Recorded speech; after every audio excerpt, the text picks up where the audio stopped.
Hey everyone, and welcome to a brand new video.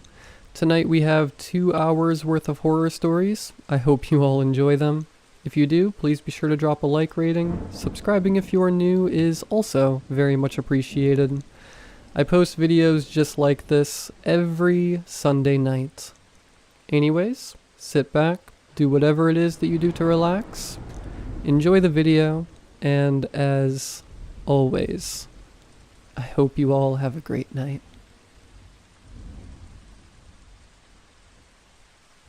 Even thinking about retelling this story has made me the most afraid I've ever been in my life.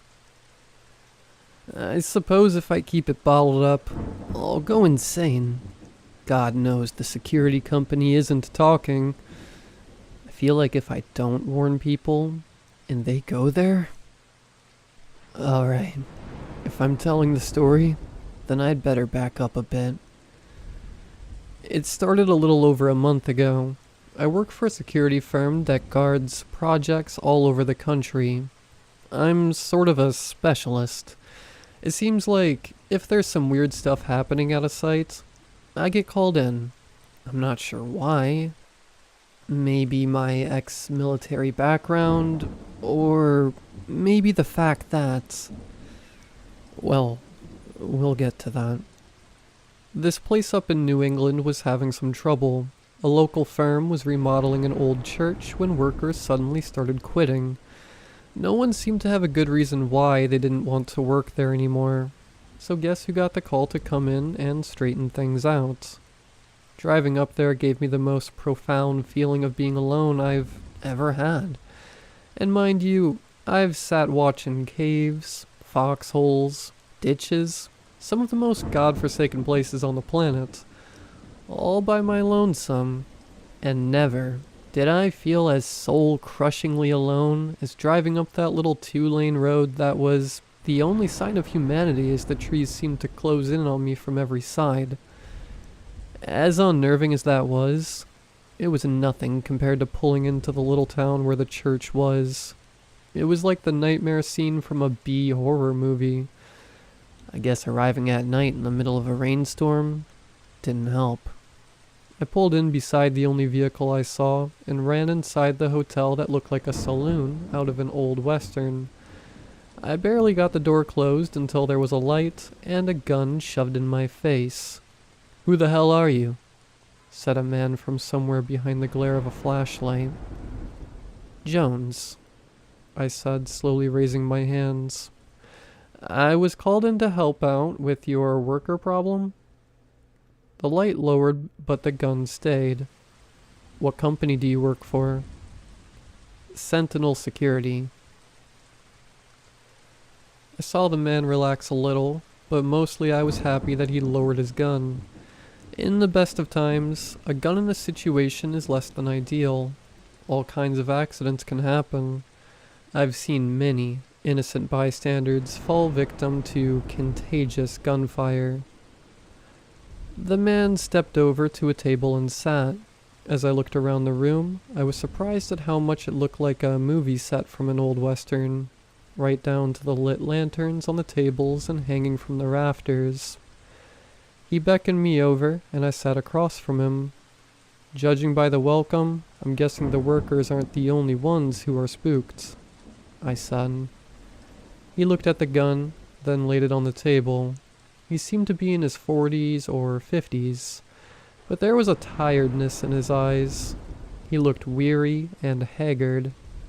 Truth be told, I'm not even sure a gun would do any good. "Maybe you should tell me when the trouble started." He looked at me, and I could see worry tugging at his eyes. "Your contract's open, right?" I nodded. "Which means you have to finish the job or you don't get paid, right?" I nodded again. He looked me over for a long moment, then sat back, drained his glass of amber-colored liquid, and sighed. "I bought this town a while back," he started. "Recently, with the passing of my wife, I decided I needed to throw myself into a project to keep me busy. I wanted to revitalize this town and turn it into a tourist attraction. I'm sorry for your loss." He nodded in recognition, but never said another word about her. "Things were going along smoothly," he said. "The buildings you see have all been restored. They look good." "You should have seen them when we started," he scoffed. "They were falling apart. No one had lived here for years. That's why I was able to buy the whole place for next to nothing." "I'm thinking that's not the only reason." "Yes," he said as a haunted look passed through his eyes. "We saved the church for last because it needed the most work. But once they started remodeling is when things began to happen." "Things?" "It wasn't much at first. Shovels and saws would go missing. Tools would be left in fine order at night, only to be in complete disarray in the morning. For a while, the workers blamed each other, saying there was a prankster among them. But that wasn't the case. Oh, how I wish it was." I waited for a long moment for him to continue. "We found the first body shortly after that," he said so quietly I barely heard him. "Of a worker?" He nodded. "Dead?" He nodded again. "Why didn't you stop everything and leave?" "Because it was already too late," he said. "We had disturbed it."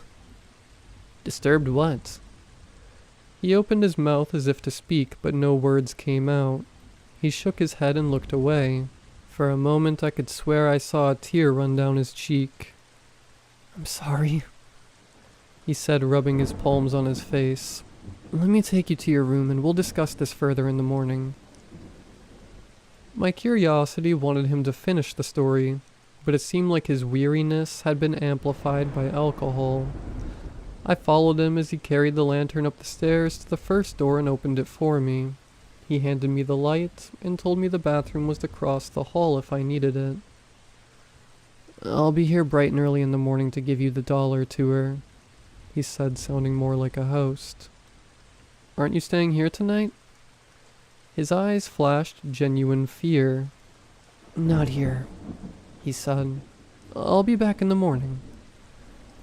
I looked around the comfortable-looking room, trying to decide what was so wrong with it, as he stepped to the door. "Oh, by the way," he said, stopping at the doorway, "don't bother with your cell phone. There's no signal up here." I glanced down at my phone, and when I looked up, he was gone. I picked up the lantern and stepped to the doorway, but I didn't hear him leaving. You would have thought someone walking out on a hardwood floor would make some noise, but it was silent. The only noise I heard was the rain pelting against the windows. Since I was already in the hallway, I decided to check out the bathroom. I walked a short distance down the hall and found it to be functional and clean, but nothing extraordinary. While I was there, I used the toilet and washed my hands. Then went to my room and got my toiletries kit to brush my teeth. Carrying a lantern around was a little disconcerting. I've had to deal without electricity many times before, but that wasn't what was bothering me. The shadows from the lamp danced all over, giving the impression of others in the room with me. It's strange because I've never had that feeling before. Shadows were always just shadows. I was trained to be cautious of who could be hiding in the shadows, not the shadows themselves. I finished up my bedtime routine and settled into sleep. There wasn't much of anything else to do, so might as well get some rest. One of the things I was taught early on in my career was that anytime you get a chance, rest. You never know when the next chance will come. I laid down on the comfortable bed and did some relaxation exercises. Before I knew it, I was asleep. I woke with a start, not knowing why. It was pitch black in the room. Instead of panicking, I touched my watch to illuminate it and found my phone. Turning on the flashlight and lighting the lamp helped me to get my bearings, but still didn't tell me why I was awake. I sat there for a long moment, then I heard it. There was a loud clanking sound coming from somewhere outside. Sleeping in my clothes when on a job was a habit I'd gotten into when I first started doing private security. Another carryover from the military. I slipped out of bed and into my boots, then strapped on my utility belt and checked to make sure my sidearm was loaded. I turned off the phone's flashlight and grabbed a small utility flashlight from one of the pouches on the belt. For the moment, I holstered the gun and explored with the flashlight. This could be nothing. I didn't want to go in gangbusters just to find some kids playing around or a worker came in early. I double-checked my watch. It was 5 o'clock in the morning. Seemed like an odd time for a worker to come in, but stranger things have happened. Working my way down the stairs quietly, I double-checked the bar room. It was empty. Opening the door, I had the strangest feeling that something was wrong. Nothing seemed to be out of place. It had stopped raining, and I stepped out of the street to find a light layer of fog. Looking up and down the street, I heard the noise again. It sounded like it was coming from the direction of the church. Leading with the flashlight, I started in that direction. There seemed to be a slight orange glow coming from inside the building the closer I got. The beam of my flashlight made the air around me glow. It made me feel like I was giving my position away. I fought back the feeling. This was a little town in Vermont, not an active war zone. I had to be cautious, but also temperate with non-lethal actions. The church loomed in front of me. It seemed much larger up close. I climbed the steps and reached for the doorknob when a loud crack sounded behind me. I whipped around, shining my flashlight at everything, but there was nothing there. As I was looking back, I noticed a light in the window of my room. I must have left the lantern lit. As I looked, I saw the light dim for an instant and then got brighter, almost as if someone had walked in front of it. The temperature felt like it was in the lower 70s, but that didn't keep a chill from running down my spine. Someone was curious to know who I was. From years of experience, found that it's never good if someone wants to find out who you are, but doesn't want to do it face to face. That would be something to deal with when I got back to my room. For now, there was a church to explore. I got the feeling that someone was trying to distract me from entering the church. I reached the top of the stairs and turned the knob, but nothing happened. It didn't feel like it was locked. It was almost as if someone was on the other side, holding the knob. I turned as hard as I could, and it finally gave and the door opened, dragging me inside and nearly knocking me to the floor. Regaining my balance, my hand hovered over my gun, expecting to see someone doing something they weren't supposed to. As I slowly panned around the room, I found something much worse. Absolutely nothing. There was a lit lantern set up on a table near the altar that was in the middle of being restored. Other than that, there were a lot of pews that were halfway constructed. The ones that were finished looked like they had been sanded and were waiting for a layer of stain. I walked down the center aisle as if looking for a seat at a wedding or a funeral. As I approached the partially reconstructed pulpit, I looked up and saw a life-size wooden carving of Jesus on the cross. It looked old, not like wine that ages well, but like decrepit. It had been painted fresh colors at one time, but now it was cracked and peeling away from the carving. It looked grotesque to see the layers of skin peeling away like it was rotting off his body. I'm not the most religious man, but I believe in Jesus. I've prayed enough prayers sitting in foxholes and caves, asking to be rescued from bad situations, and I'm still here. I wouldn't call him and I best buds. I know our relationship could be closer, but seeing him that way, rotting to pieces, was just disturbing. As I looked into his face, I swore I saw his eyes open for an instant. I blinked my own eyes to be sure I was seeing right, but when I looked again, they were closed. It was my imagination playing tricks on me. At least that's what I told myself as I stepped onto the platform and looked around. Off to each side were doors. I went to the one to the right and found a small broom closet. The one on the left held a set of stairs that went down and disappeared into darkness. Just inside the door, there was yellow and black caution tape blocking the way down. I shone the light on the stairs and they looked sturdy enough. I reached for the tape, but before I got a hold of it, a strong hand grabbed my shoulder and turned me around. "What do you think you're doing?" said a man who was a full foot shorter than me, but his grip felt like iron. "I was about to go down those stairs," I said. He looked at me with the incredulous look a parent gave a toddler who was reaching for a hot stove. "And you didn't see the caution tape?" he said. "I saw it." "Who are you anyway? I've never seen you before." "Jones," I said, offering my hand. "I'm with Sentinel Security. I was called to investigate why workers keep quitting." He looked at my hand, then at me.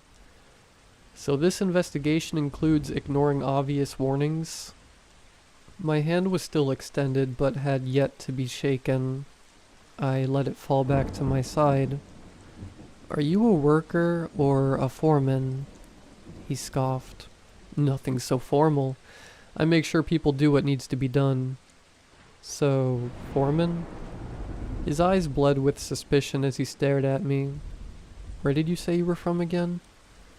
As I was about to answer, more workers entered, followed by the owner I'd met last night. "Let's ask the boss if he knows you," the foreman said smugly. The owner locked eyes with me and gave me the strangest look as he walked up to us. "Good morning," he said, addressing both of us. "Good morning, sir," the foreman said. "I caught this man snooping around in here." "Did you know?" he said. "Is that true?" "I wasn't snooping. I was investigating," I said. "Don't you remember our conversation last night?" His eyes opened a hair wider for an instant, then went back to normal. "Of course I do," he said with a smile that seemed forced. "Remind me again. My memory isn't the best." "We met in the saloon, talked for a little bit, and then you showed me to my room." "Indeed?" he said with a raised eyebrow. "Did I say anything else?"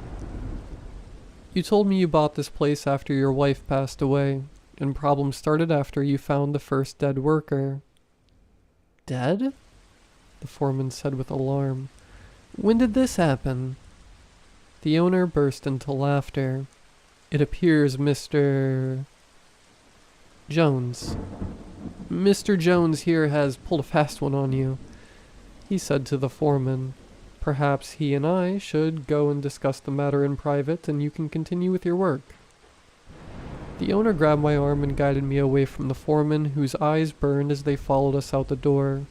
We walked out of the church in silence, as he nodded to workers who were straggling in to start for the day.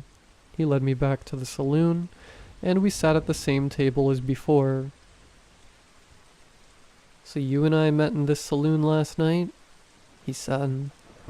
"At this very table," I said. "I came to the door and you pulled a gun on me." His eyebrows raised. "Did I know? And what time was this?" "I'd say around 9. We sat here and talked about what was going on with the workers." "And what else did I say, other than about the worker?" "I asked why you hadn't left, and you said it was too late." This time he didn't try to hide it. His eyes grew wide. He stared at me for a long moment, then seemed to gather himself. "I apologize, Mr. Jones, if this all seems a little strange," he said. "You and I did not have a conversation last night." It was my turn to raise my eyebrows. "At 9 o'clock last night, I was in bed with my very much alive wife. But you said, and we have not had any workers die. I don't understand. Neither do I. I thought about it for a long moment. You were drinking when you talked to me. Is it possible you were too drunk to remember? He leaned a little closer. I haven't had a drink in 19 years. He reached into his pocket and set a coin on the table. I picked it up and looked at it. It was an AA coin. Then, who did I talk to last night? He put the coin back in his pocket. Are you sure it was me who was drinking? I looked up at him and read suspicion in his eyes. I don't drink. He leaned back in his chair. It seems we've reached an impasse, he said. Perhaps I should call your company and have a different person come and investigate the matter. I wanted to find out what was going on. Perhaps you should give me at least a day to investigate, I said. Unless there's some other reason you don't want me to get to the bottom of this. He smiled, but it wasn't friendly. Please continue your investigation, Mr. Jones, he said. Unimpeded? I will inform the foreman to allow you free rein. Thank you, I said, standing to leave. Just one more thing, he said. What was the last part of what my doppelganger told you? You said it was too late to leave because you had disturbed something. His eyes fell to the table as if in deep thought. I went back to the church and began talking to the workers one by one. Each of them was hesitant to talk around the foreman, but once they were out of earshot, told very similar stories. There had been strange things going on, especially at night. It was more than just tools being moved around. Strange symbols would appear carved into the wood they were using. The owner would tell them to cut the symbols out and use whatever they could of the wood. One of the workers had gone missing, but after a day or so, the owner said he had quit. The strange thing was, no one was able to contact him after that. The more I dug, the more I found. Some of the workers had become curious as to why they were restoring this town in the middle of nowhere. It turned out it had been long suspected that satanic rituals were carried out in this very church. It was also suspected to be the site of one of the earliest witch burnings. But the two facts that stuck out in my mind were no one hung around after dark. That was when things were alleged to get strange. And no one was allowed down the steps I had found before the foreman stopped me. The workers had been told the steps were unsafe and could collapse under the weight of a person. It didn't take much convincing to keep them away from the creepy stairs. By afternoon, I knew exactly what my next move was. I went back to my room and checked around to see if anything was missing. Nothing seemed to be, so I set my watch and took a nap. The alarm went off at 9 o'clock. I went to the bathroom to splash some water on my face, then geared up for my expedition. When I got to the church, it was empty. I made a beeline for the left door and the creepy staircase. With flashlights attached to a headband and my waistband, I was good to go to keep my hands free for whatever I might need them for. I attached a safety rope, like mountain climbers do, and found a sturdy spot to anchor it into the wall. If the stairs give out on me, at least I wouldn't fall. As advertised, every stair creaked like it was about to give out, but thankfully, none of them did. The trip down was an assault on the senses. The damp, musty smell of rotting wood and general decay was nearly overwhelming. I was surprised at the general lack of cobwebs. It told me this area wasn't quite as off limits as some had let on. Surprisingly, the bottom didn't open up into a full basement. There were a few wooden shelves at the base of the stairs, but they were empty. Instead, it became a narrow passageway. The floor was made of dirt, and the walls were the same stone of the foundation of the church was made from. It seemed whoever had built this tunnel built at the same time as the church. The ceilings barely made it to 6 feet. I had to duck to keep from brushing my head against it.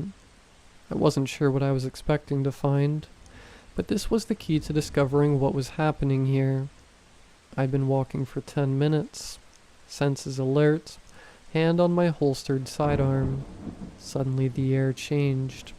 The smell became more pungent and the air warmer. There was a feeling of closing in that made the hairs on my arms stand up. I turned a corner and the tunnel opened up into a large room with a high ceiling. I panned around trying to get the scope of the room when my light fell on something big in the corner. It looked like a massive black boulder that was made of leather. Watching, transfixed, I noticed it was moving. Not much, but just a bit, rising and falling. I realized it was breathing. Fear gripped me. I no longer had any interest in finding out what was going on here. I just wanted to turn and slowly back away. The thing made a noise. It was either a snort or a cough, but in either case, it seemed to be waking up. I doused my lights and stayed as still as possible while listening in to the total darkness. Its breathing became louder and less steady. I heard a creaking that sounded like bones when someone stretched. It was getting up, and I was standing in the middle of the tunnel. If by some miracle it didn't already know I was here, as soon as it walked over here, it would run right into me. My mind raced to come up with options as I heard footsteps coming closer. I backed up against the wall and started edging to the left, hoping I was in the main room and not still in the tunnel. The footsteps were so close when they suddenly stopped. The absence of sound was deafening. I tried to hold my breath as I listened to the beast's breathing.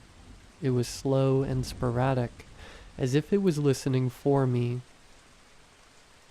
Neither of us moved. We barely breathed, each waiting for the other to reveal their location. My hand drifted to the gun as I tried to pull it out of the holster as quietly as possible. The air shifted. The beast had moved, but I didn't know where. I heard a strange squelching sound and then... "What are you doing, Mr. Jones?" I tried to hold off as long as possible, but curiosity got the best of me.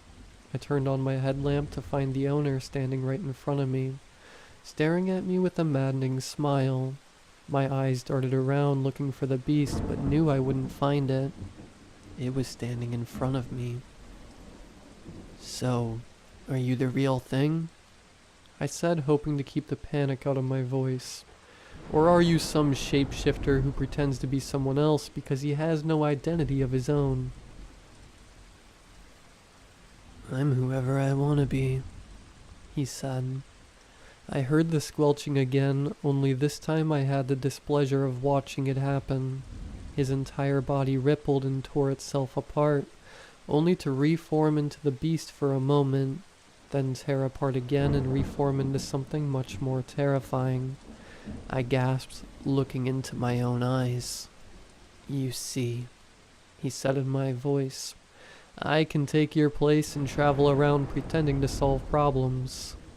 While he was changing, I glanced around to see if there was anything else in the room I could use. In the far corner, I saw what looked like a nest and an inverted cross hanging on the wall. "If you could, why haven't you?" I said, playing at a hunch. "What? If you were free to go anywhere, then why haven't you? Why sit here in the middle of the woods with nothing to do?" "I choose to stay here," he said in my voice. "You choose because this is where your power is. You know so little. I'm rebuilding this place so my worshippers can live here and pray to me, giving me all the power I need. Just like when this place was first built. And until my followers thrive, I survive off of human sacrifice." "So did you kill the worker?"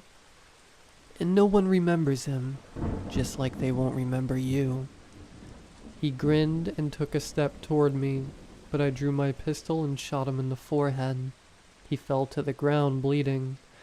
It was a strange sight to watch myself die, but then the squelching began again, and he reformed into his demonic form. He stood 10 feet tall and covered in leathery skin that looked like tiny teeth. His face was a nightmare of glowing red eyes and massive sharp teeth. He roared at me in what sounded like 1,000 voices. I turned and ran down the tunnel, ducking so I didn't hit my head and knock myself out. That would have ended my escape and my life. I heard the squelching again and heard my voice call after me. "You can't escape, and besides, I know how to find you." I turned and fired, hitting him in the chest. He dropped and squelched again. I wanted to watch him turn into his demon form to see him squashed into the tunnel that was too small for him, but I didn't dare squander this time for anything but escape. It seemed like forever until I came to the stairs. I took them 2 at a time. Once I reached the top, I turned to see him at the bottom. I shot him again, then found a lantern inside the church, lit it, and tossed it down the stairs. The glass shattered, spreading fire all over the bottom stairs. They began to burn almost immediately. I could hear his desperate cries as the flames crawled up the stairs, destroying them one by one. Turning and running out the doors, I didn't bother with my things in my room. I hopped in my car and drove like a bat out of, well, you know. My hands shook on the steering wheel as I glanced in my rearview mirror, hoping I wouldn't see that thing chasing me. Instead, I saw a glow growing in the forest behind me. I prayed the whole church was on fire, and it would spread to all the houses. I only wished his followers were in the house when they burned. I wondered how many places there were, just like this, in the world.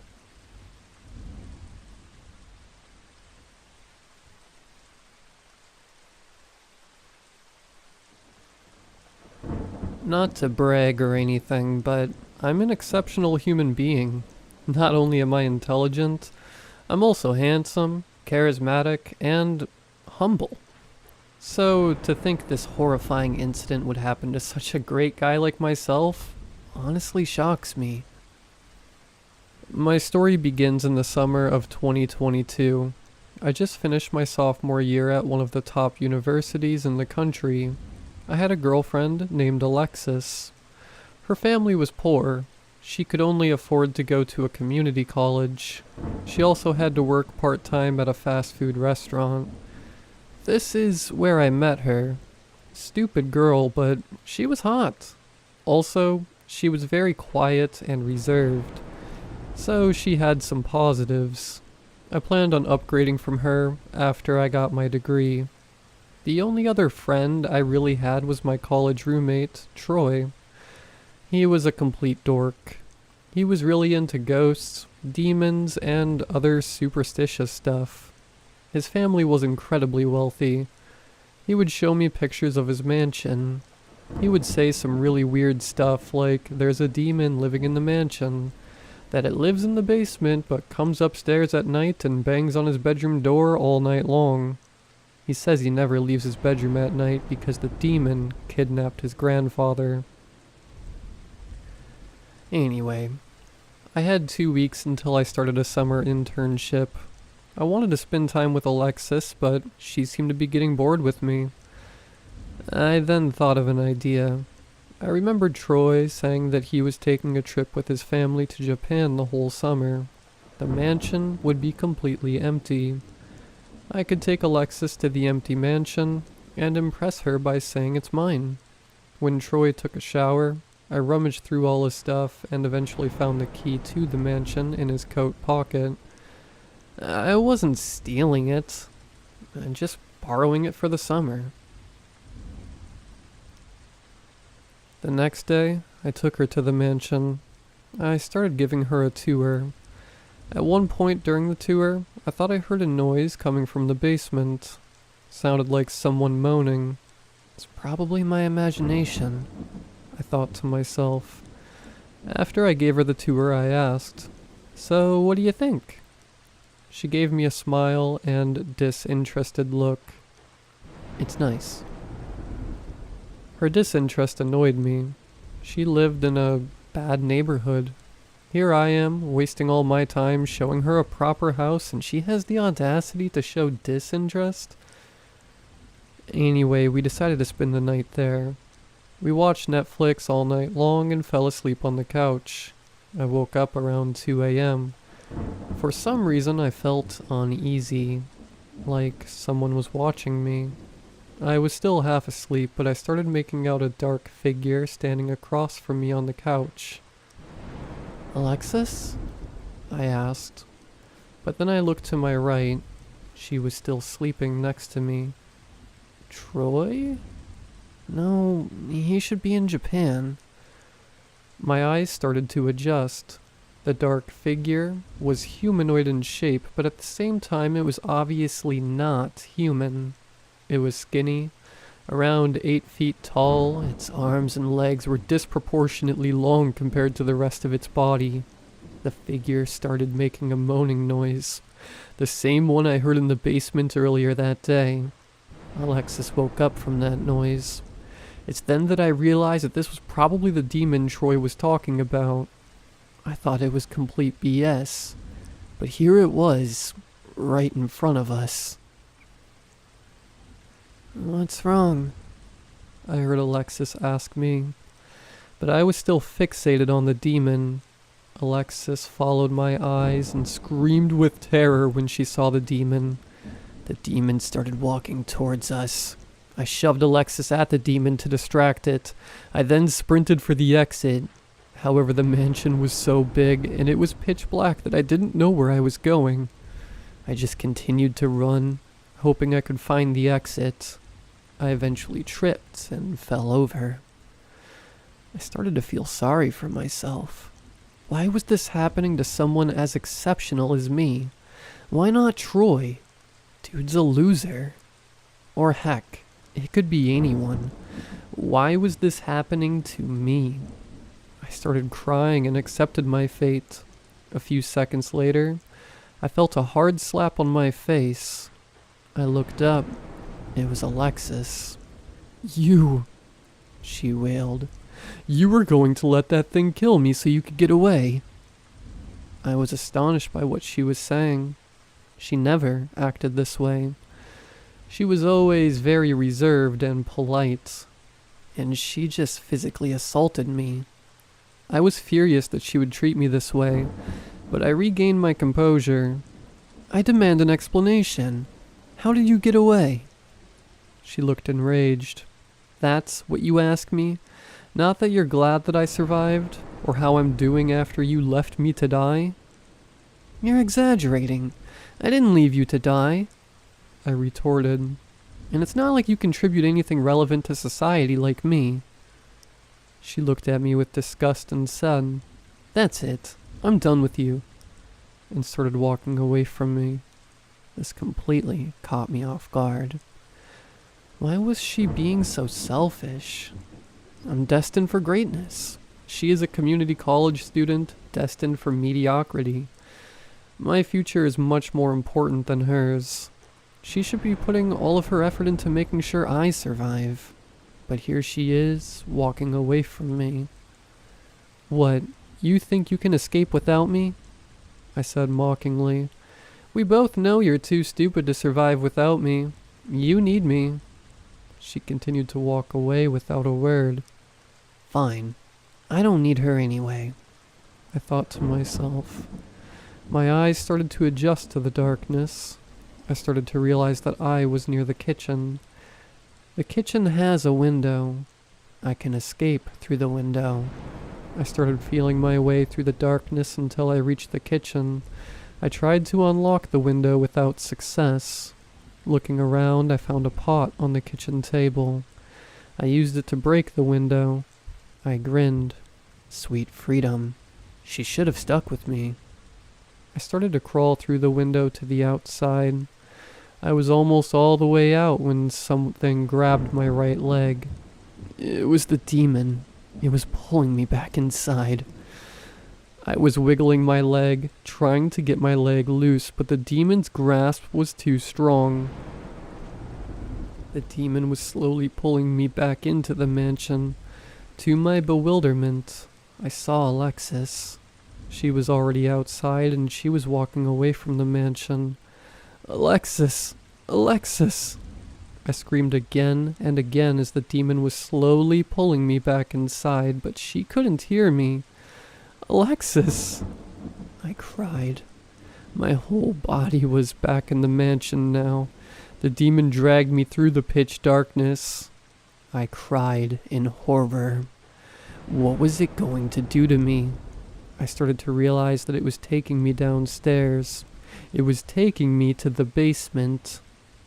2 years later, I'm still trapped in the basement. The only company I have is the demon and Troy's grandfather, who was also kidnapped. Turns out the demon is lonely, and that's why it kidnapped the both of us. The demon has a laptop, so that's how I'm posting my story here.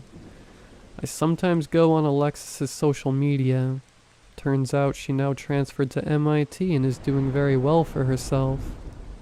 As for me, I'm bored to death. All I do is play Monopoly with the demon and Troy's grandfather and surf the web. How could this happen to me? I had such a bright future.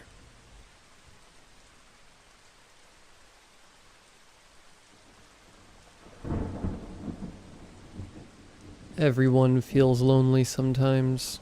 For me, last night struck a little harder than usual. I'm not sure why it did, but it led me to downloading Tinder. When irrational thoughts get to you, you start to think of irrational solutions to your problems. I figured I would get on Tinder and swipe the night away, as it seemed like the easiest way to fix my problem. I have always believed that dating apps aren't made to pair you with a potential lover, but rather to make you feel insecure, so you spend more time on the app. Because of this, I was surprised to find a girl called Jessica who had liked me back within 10 minutes of me using the app.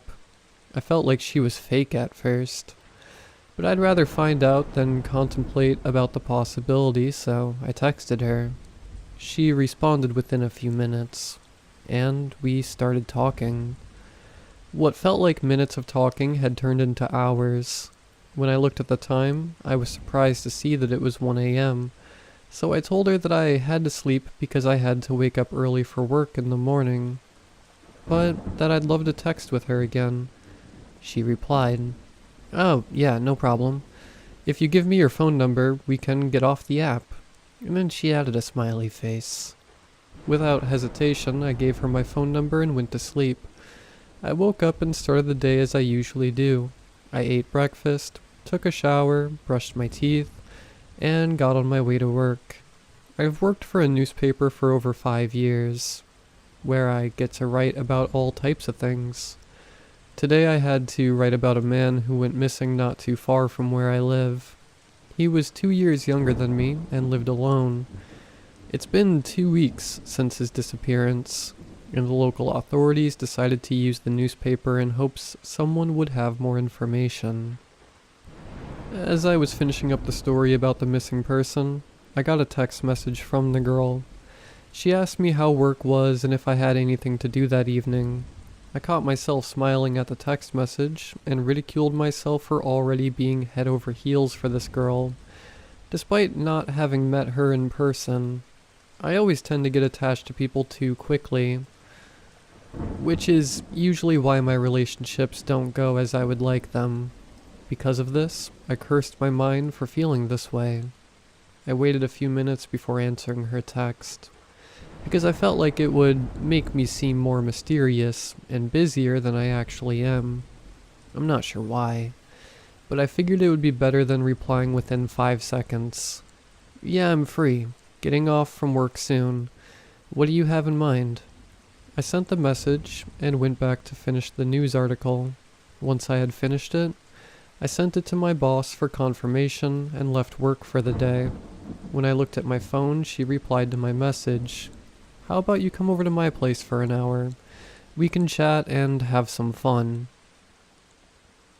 Without hesitation, I quickly opened the chat and replied, completely disregarding my previous strategy. "That sounds great. I'll be on my way soon." A few minutes after that, she sent me her address, which was not far from where I lived. It's about a 15-minute walk. As I made my way to her house, I was imagining all the possible situations that might occur, any conversations we might have, and what the best responses would be. I arrived at her house 10 minutes earlier than she said, but being early is usually considered a good thing. I knocked on the door of her house and waited for a little bit but got no response. I grabbed my phone and told her I was at her house. While waiting for a response, I decided to look around the house to see if maybe I could see her through one of the windows. I made my way to the back of her house and quickly found myself standing in the garden. Standing in the garden, I immediately noticed something odd.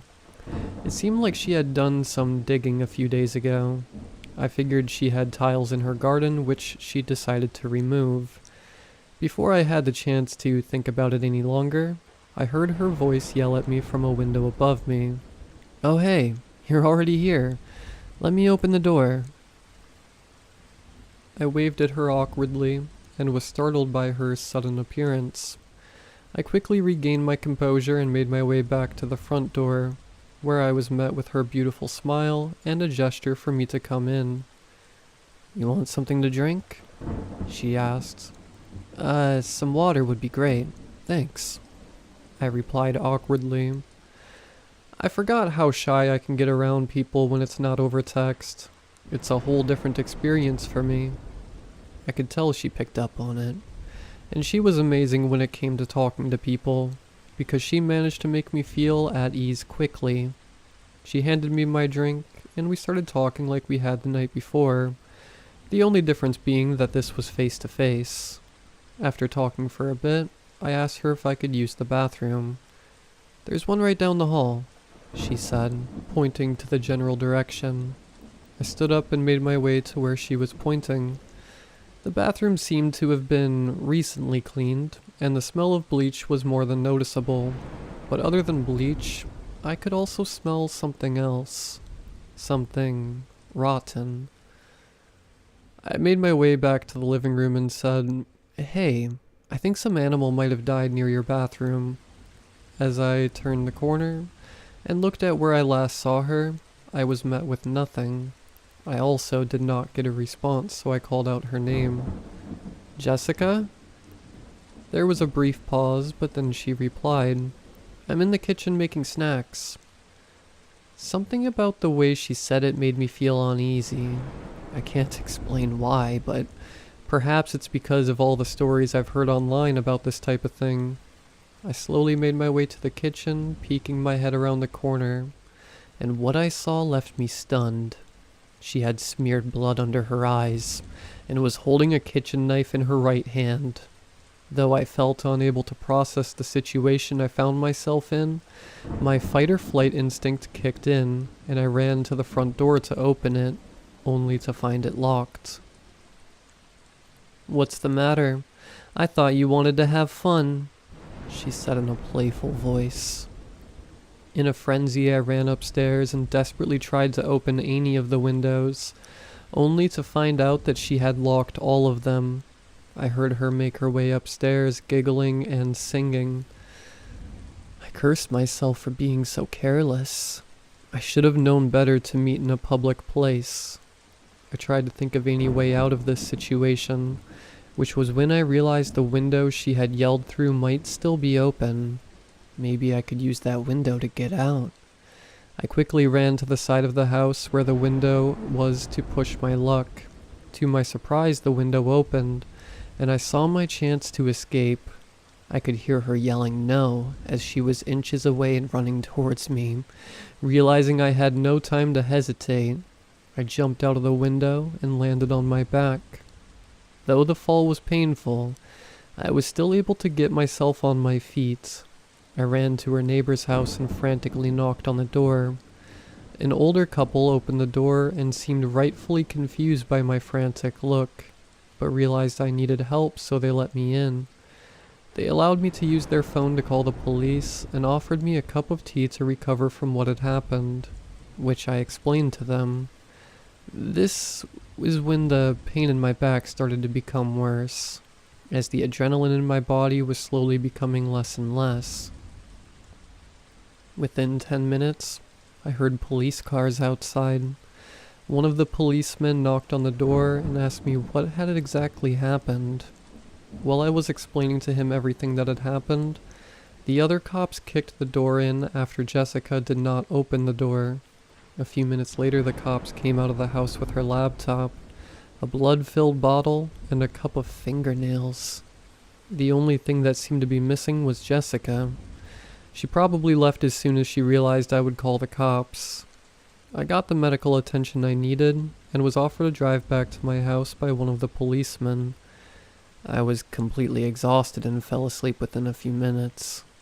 I took some days off from work to recover from what had happened, because I felt like I needed some rest.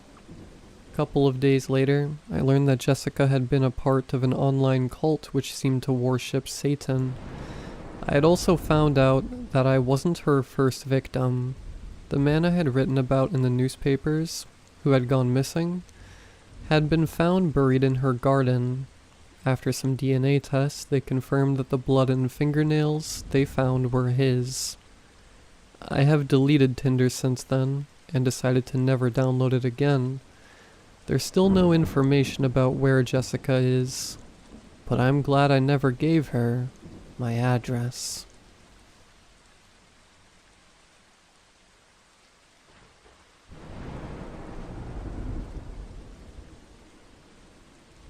Upon my father and I moving into our new house, I was searching around the attic, as we were going to clear it out and make it my new room. I really enjoyed the idea of having this attic as a bedroom. I would have 2 windows, one in the front, the other in the back. I would be able to look down over the entire front and backyard in just a few steps.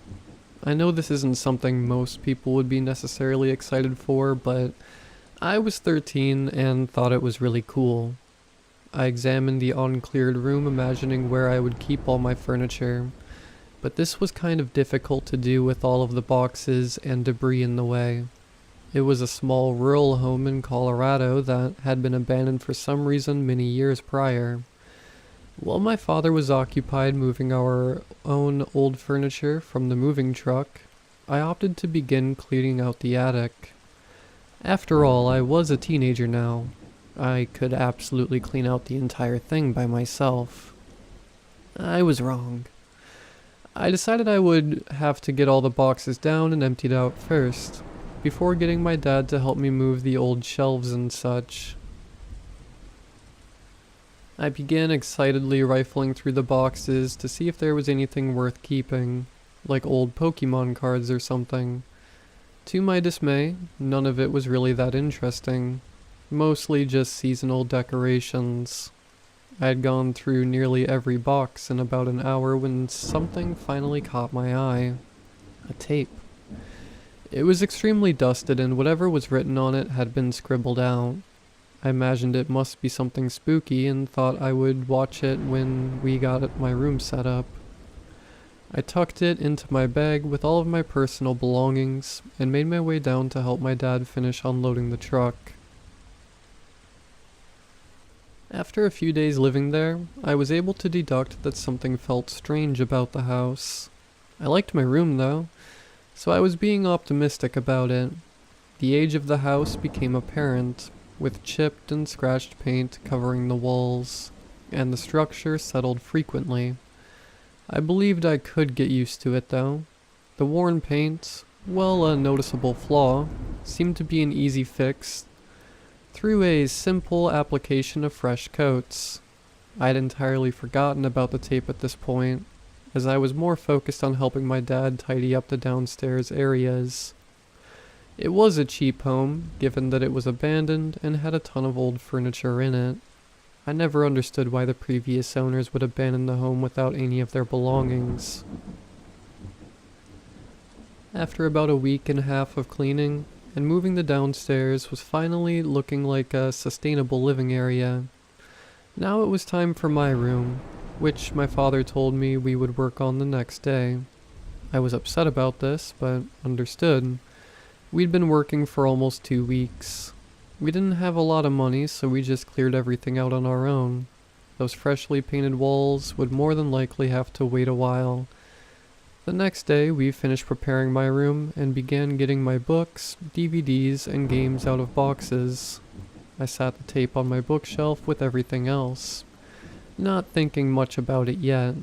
I was more excited to take a break and finally play my Xbox again, and so came my first night sleeping in my new bedroom. My bed had been placed next to the window near the front of the house. I was enjoying being able to look down at the cars driving by on the highway, identifying which of them had mean faces and which of them had nice faces. On the other side of the road was another house, a much nicer one than ours. It was also probably the only other house for a few miles. I could tell someone lived there. There were 2 cars parked outside of it. I just hadn't ever seen anyone come out to this point. That was strange to me as well, but I brushed it off as nothing. This was around the time COVID was dying down, but quarantine still lasted 2 weeks. So this was more than likely the cause.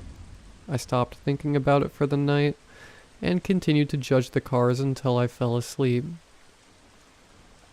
The next day I awoke to the smell of bacon and quickly made my way downstairs. I loved bacon. My dad would cook it every Saturday morning. We could always eat it and watch TV together as a family when my mom was still alive. We kept up that tradition even now. He and I would watch whatever cartoons were on in the morning. "Hey kiddo, you sleep alright?" His smile radiated towards me. "Yeah, I really like my new room." I watched his smile with an even bigger one. I loved my dad. He was a really great guy. While I didn't share most of his outdoorsy interests, we were both big nerds. Before we moved, he would take me out to the theater every month or so to watch remasters of old horror films. I thought maybe at this time I should tell him about the tape, but I decided not to. I was very intrigued by it, and I didn't think he would want me to watch a mysterious tape. Reasonably so, in my opinion. But I was very eager. I would just have to wait for him to leave the house for a prolonged amount of time so I could get to the VCR from his closet. I had no idea when that day would come, but I was excited. "What you thinking about, bud?" I was clearly deep in thought. I didn't mean to make it so obvious. "Oh, nothing. I'm sorry. I was just concentrated on the TV." I lied. He nodded, putting another piece of bacon into his mouth. "Have you met the neighbors yet?" He said, slightly muffled by his hand while he chewed his bacon. "No, I haven't even been sure anyone actually lives there. I haven't seen anyone out in a couple weeks." "Well, why don't me and you go introduce ourselves after breakfast? Maybe they'll have a kid your age." "Okay, that sounds great actually." This filled me with hope. I had a few friends growing up, just never any close ones. I was always considered extremely optimistic and warm, however, I was anything but an extrovert. A neighboring child my age would be the perfect candidate for a new friend. This could be a fresh start. An hour passed, we both took showers and got dressed presentably, and made our way across the road with a large plate of leftover bacon. I stood behind my father as he knocked on the door. We heard footsteps from inside getting closer until the door eventually opened. "Hello?" The man pushed the door open to a crack while my father introduced us. "Hello, I'm Martin and this is my son Ezra. We're your new neighbors." He held the plate out, smiling. The man pushed the door open with an equally polite smile. "Oh, nice to meet you. I'm Marvin." It was a short, stubby man. He had a big bushy mustache and his head seemed to be balding. There was a sign behind him on their wall that read, Ellsworth. I assumed this was his last name.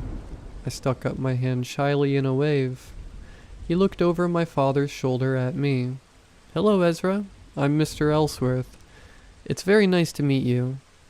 This confirmed my theory about his last name. He stuck out his hand, prompting me to shake it. Nice to meet you too. I shook his hand. It felt very calloused. Then a woman appeared behind the man, similar in appearance. Oh, and this is my wife Harriet. Come in, come in. He waved his arms inwards, encouraging us to enter. We followed. My father placed a plate of bacon on their kitchen table, and conversation between the three of them ensued. I didn't contribute anything to the conversation, nor did I mean to stare, but I did. Eventually a girl entered the kitchen. She looked to be my age. I got excited but still said nothing until Mr. Ellsworth broke my silence. This is my daughter Gia. Why don't you go show our guest around the house? Gia agreed, and I started following her up the stairs. She was very pretty. She had long blonde hair and blue eyes, nothing like either of her parents. They both had black hair. I couldn't manage to break the silence. I didn't know exactly what to say. I was nervous. We continued walking until we reached her room. She sat on her bed while I stood awkwardly beside the door, still silent. I was messing it up, and I knew it. It felt awful. She broke the silence. So, what's your name? She asked us curiously. I'm Ezra. I moved here from Wisconsin. What made you move all the way out here? That's really far. It seemed like she was having a hard time speaking to me the same way I was with her. It was just cheap. We aren't the most financially stable family. What kind of things do you do for fun around here? I was attempting to break the awkwardness. She began to list off her hobbies. We actually had a lot in common. We shared a favorite movie, Saw. We began talking and laughing together as if we had been friends our entire life. It felt like hours had gone by when Mr. Ellsworth and my father walked upstairs and informed me it was time to head back home. It had only been 30 minutes.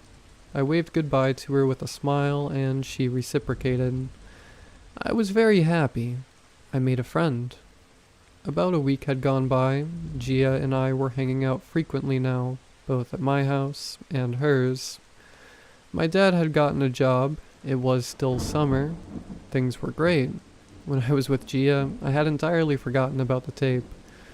I had a crush on her at this point. Although we were young, I knew I liked her a lot. I think my dad picked up on this. He would tease me about it pretty often. Gia ended up going on a family vacation the following week. They'd be gone for a few days. This is when things began to become increasingly strange. One night I had woken up to the sound of the house settling, and it just wouldn't really stop for a few seconds. But this wasn't even the weird part. I was hearing something else. Footsteps. I originally brushed this off and tilted over, trying to go back to sleep, but then something caught my attention. It wasn't just one set of footsteps. I heard this going on for about 15 minutes until it eventually stopped. I thought I had just imagined it and fell back asleep. It was a warm Friday morning. I woke up expecting to hear my dad walking around, but there was nothing. He was probably watching TV. I got up and walked downstairs. There was a note on the table. I quickly realized he wasn't home, so I decided to read the note. It said, "Hey kiddo, sorry I left so abruptly. I didn't want to wake you up. I had to leave early. I got called in for a very short notice business trip. There's plenty of food in the fridge, so keep yourself well fed while I'm gone. Mr. Ellsworth has offered to burn some of those leftover boxes and furniture from when we first moved, so please set them out front for him to collect them when his family gets back home. I love you, Dad." I was kind of sad I didn't get to see him before he left, but it was okay. I could manage. I went out and started moving our boxes from the garage to the front of the yard. About halfway through moving all the boxes, I remembered the tape. This made my work rate increasingly quick, as I knew I could watch the tape without being caught now. I had completely forgot, and my curiosity piqued again. When I got inside, I basically sprinted from my dad's room and grabbed the VCR from his closet, went upstairs and plugged it into my TV. I picked up the dusty tape from the bookshelf and blew off any dust before carefully pushing it into the VCR. The tape began rolling, and I became increasingly disappointed as I realized it was just footage of someone walking through the woods for what seemed to be 5 minutes. The person filming was whispering something, but it sounded like gibberish.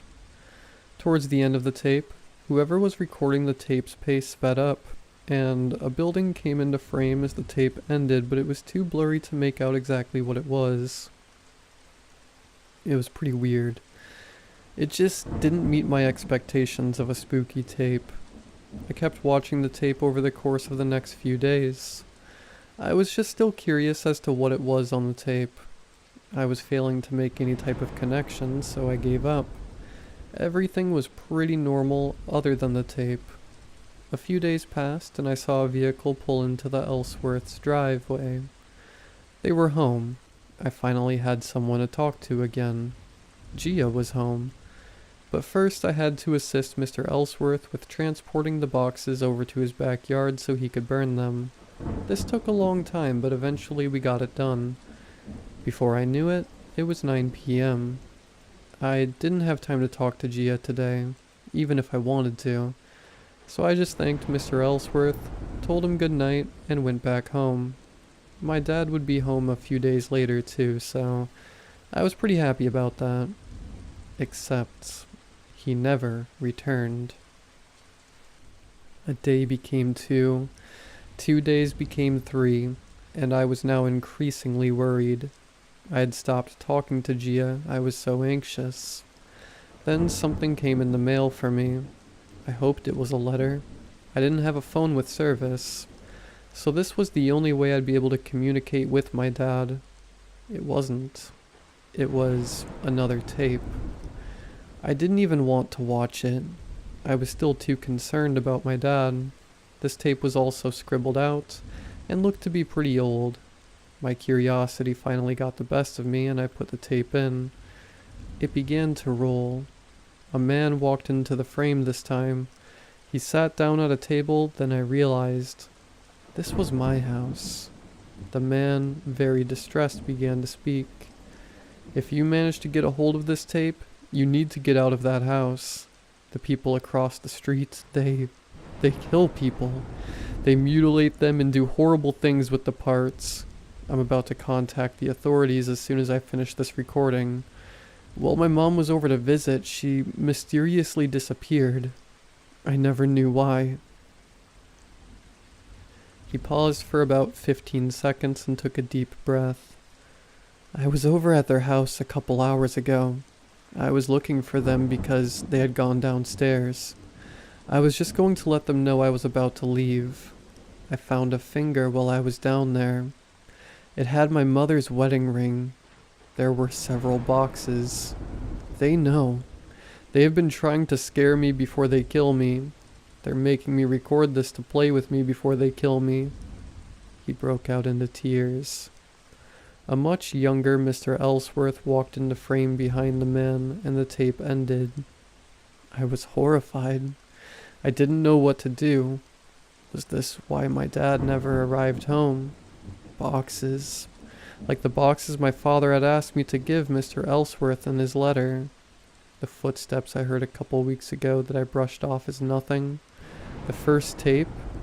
Was the building I saw in the first tape my house too? What about Gia? Does she know? I was thrown into a full panic.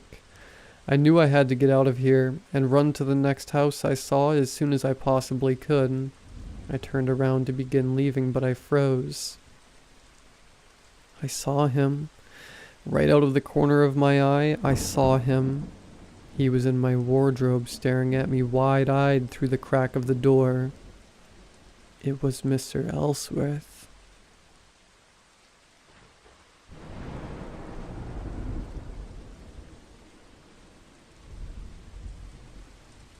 Lately, I've been feeling drained. I haven't taken time off work in 2 years, by some miracle, we just hired someone competent enough to make some of the workload off our small department. My boss suggested I use up some vacation time. I hated flying, so that limited my options. I didn't ski, so that narrowed down my choices to almost nothing. Was there really anything local? Would I be doomed to spend 2 weeks doing nothing at my place? I started to mindlessly scroll through vacation suggestions at work. An ad for a cabin caught my eye. It was near the local ski resort, but wasn't attached to them. The photos made it look almost too good to be true. A massive cozy log cabin, empty and ready, waiting in the middle of a beautiful winter forest. And the price was good. I let myself think of sitting by a warm fire, reading the backlog of books I've had piling up for years. Since I had no better ideas, I booked the cabin. By the end of the week, I had my bags packed. Driving down the one-lane forest road wasn't as troublesome as I thought it was going to be. The cabin's address wasn't on my GPS. Thankfully, the road was a straight path to my destination.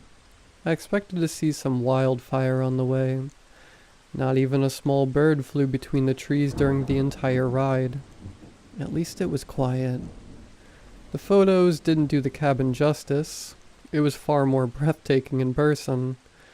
I wondered how I got a location like this for so cheap.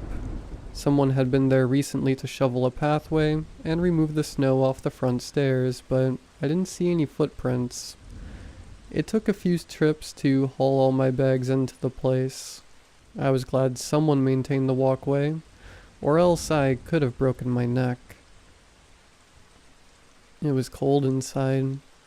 I wasted no time turning on the heat and starting a fire. I then checked out the kitchen to make sure I had enough food for the week. I mostly packed snacks, so I might need to take a trip into town. To my shock, the pantry was stocked with a note saying I could help myself. Really, how did I get so lucky with this place? The drive hadn't been very long, and yet I collapsed on the couch in front of the fire. The years of hard work caught up to me. I made sure the fire had enough wood to keep it going for a few hours, then curled up under some heavy blankets for a short nap. My short nap turned into sleeping until the middle of the night. A noise dragged me out of my dreams. The fire had died down and my stomach hurt from hunger. I got up to get the fire started again when the noise came back. Someone was knocking at the cabin door. I froze, scared for some reason. I felt more tired than I did before my nap. I wrapped my arms around myself, trying to keep away the chill. Should I answer the door? There shouldn't be any reason why someone would be in the middle of the woods at this time of the night. At first, I assumed the person who knocked was dangerous.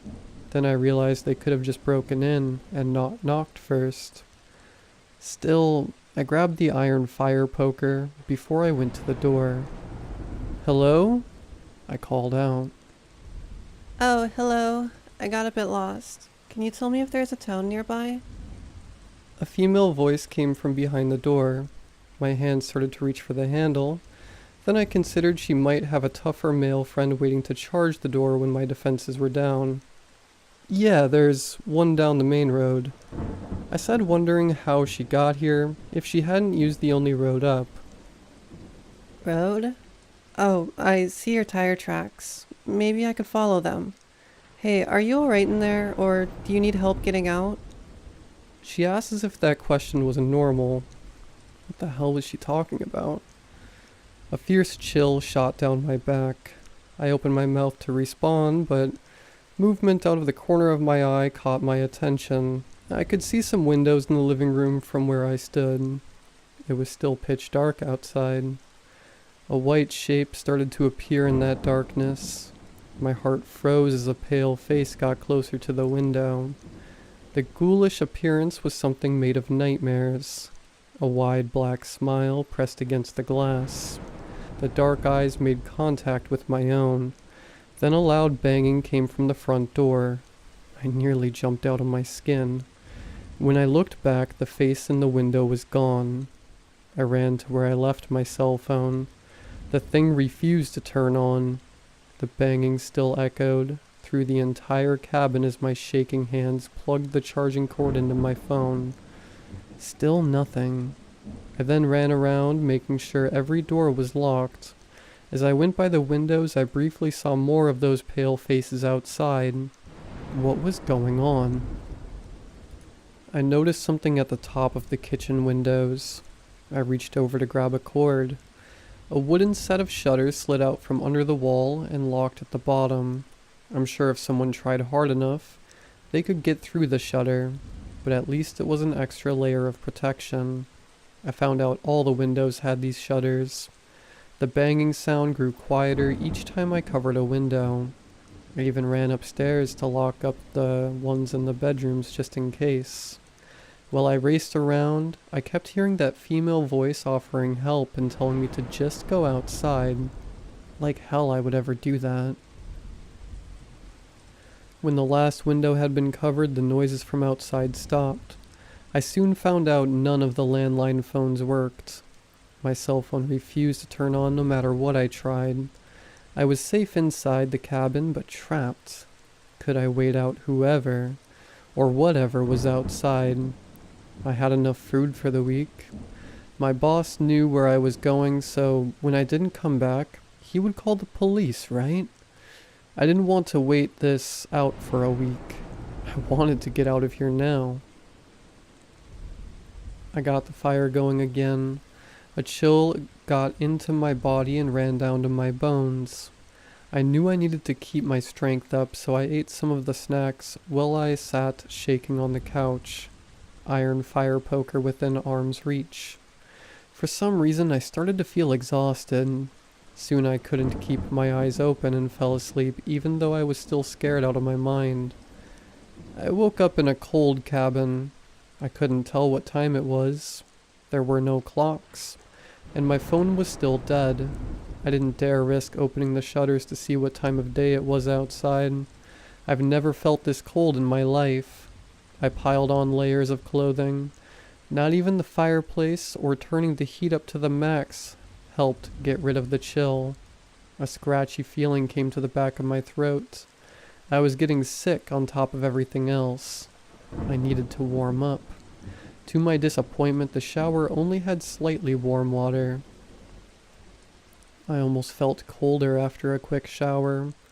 My stomach churned. The snacks from the night before weren't sitting well. I tried to make a can of soup, but my body rejected it. I found my way back to the couch and under a pile of blankets. I felt awful. In the short time since I'd woken up, my health did a major downward spiral. Soon I felt too sick to do anything but sleep for another few hours. What time was it when I woke back up? I had no idea. A soft knocking sound made me stir. I heard a low voice but couldn't make out what they were saying. Slowly I started towards the door. My body hurt too much from fever and chills to pick up my weapon. You need to get out of there. The female voice from before whispered. Come out here. I'll help you. I shook my head even though she couldn't see it. Don't lie. I know you have others with you. I hissed, my voice raspy from the illness. Others? Is that what you saw? You sound awful. I don't know if you'll last more than a day or so inside there. What was she talking about? Was she suggesting that, somehow, I was sick because I was inside the cabin? No, she was just trying to say anything to get me outside. But still, I wanted to trust her because I was scared. I crept to the nearest window to unlock the shutter. I opened it just enough to see out of. My eyes hurt from the blinding snow outside. When they adjusted to the light, I started to scan the trees looking for any signs of the creatures from last night. There weren't any tracks in the snow. Had I just been seeing things? A dark shape moved from between the trees. Then another. More appeared somehow aware I was looking outside. Within seconds, countless twisted and misshapen human forms started to come from the forest. Some were dragged behind the bodies of animals they killed, the monsters' mouths covered with blood. If I went outside, I would be eaten next. Suddenly a human face appeared just outside the window. A young woman with green eyes and red hair smiled at me. For a moment the fear left. She looked so friendly I almost considered going outside with her. Then her wide smile started to get wider. I slammed the shutter down, locking it. I didn't know what those monsters were, or why they hadn't gotten inside yet. For now, I was safe inside the cabin. The horrors were outside, and they needed to stay like that. The girl pleaded with me to come outside. I tried to ignore her. The illness started to get worse.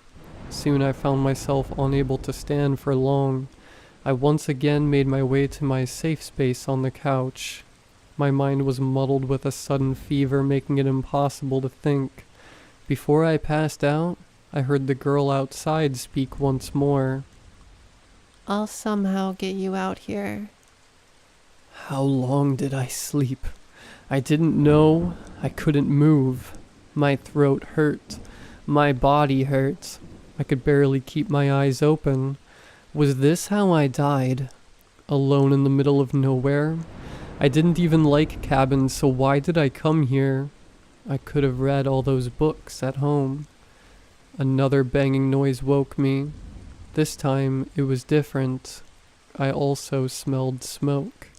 But I didn't remember the last time I got up to add the fire. A burst of energy came to my body as I stood up, trying to understand what was happening. To my horror, I saw smoke pouring out from through the shutters. I quickly realized the cabin was on fire. The flames hadn't reached inside yet, but if I didn't get out soon, I would die from the smoke. I coughed, the air quickly becoming dense. I started to make my way to the front door, but then my body stopped. For some reason, I couldn't control my actions. A groaning sound came from the walls. It almost sounded like a scream. Tears stung my eyes as I was forced to watch my body move away from freedom. I ended up in the kitchen. Someone else was there. It was hard to see her full features because of the thick air. She was coughing as well. Come on, you'll die in here. She shouted. The back door had been busted open. She held a large hammer in her hand, showing how she'd gotten in. I took a few steps closer, but my hand moved on its own. In one swift motion, I grabbed a knife off the counter and attacked her with it. She backed up but still sliced a deep cut across her left eye. I wanted to stop. I didn't want to hurt her. Blood flowed from her wound into the floor. For some reason, the wood absorbed the liquid, leaving no traces. Sorry about this. She said and raised the hammer. The last thing I remember inside that cabin was a shock of pain against my temple. I woke up again, cold and throat raw. My body refused to stop shaking, but the fever was gone. I was very weak. For some odd reason, I sat in my car, the cabin in front fully engulfed in flames. A screaming sound came from the building, and I could have sworn I saw a burst of dark smoke come from the flames flying off deep into the woods. I called the police. Just hold on till then. I looked over to see the redhead taking off her jacket to wrap it around my shaking body. I tried to speak, but my throat was too dry. She helped me get a sip of water from a bottle she brought along. Her left eye closed from the wound I had given her. I'm sorry, I croaked. Don't worry about it. My eye is fine, and I'll have a neat scar. She replied with a smile. The cabin. I started, then coughed. Yeah, it was draining your life force and stuff like that. I'm glad I got you out in time. You'll recover in a few weeks. Anyway, I gotta go. Later, Gator. I couldn't stop her. I wanted to thank her, or to find out her name, but she left not wanting to stick around for when the police showed up. I was admitted to the hospital. When I was able, there was a round of questioning. I didn't have a lot of answers. There was a shell of a burned down cabin, but there hadn't been any registered in the area. The road that led to the cabin disappeared before the police showed up. It was a miracle they got through the woods to find me. I said I had rented the cabin through an online ad, but there hadn't been any change on my credit card, and I couldn't find the ad again. They were puzzled, but lacked any clues to go forward. I've heard whispers that people had started to disappear inside those woods. A few years ago, 2 bodies had been found inside the shell of a house that should not have been in the forest. They had been within walking distance of a town. No one understood why they let themselves starve to death inside an abandoned home. I needed a few weeks off work to recover. At least my boss was good about it. I was thankful I had lived through the worst vacation anyone could ever take, but not having answers bothered me. I really wanted to thank that strange girl who saved me. I wanted to tell my story mostly to warn others there was something unnatural lurking off in the forest. There are some dark things in this world, and there are some decent people too. Let's hope you never come across darkness without some light appearing to guide your way out.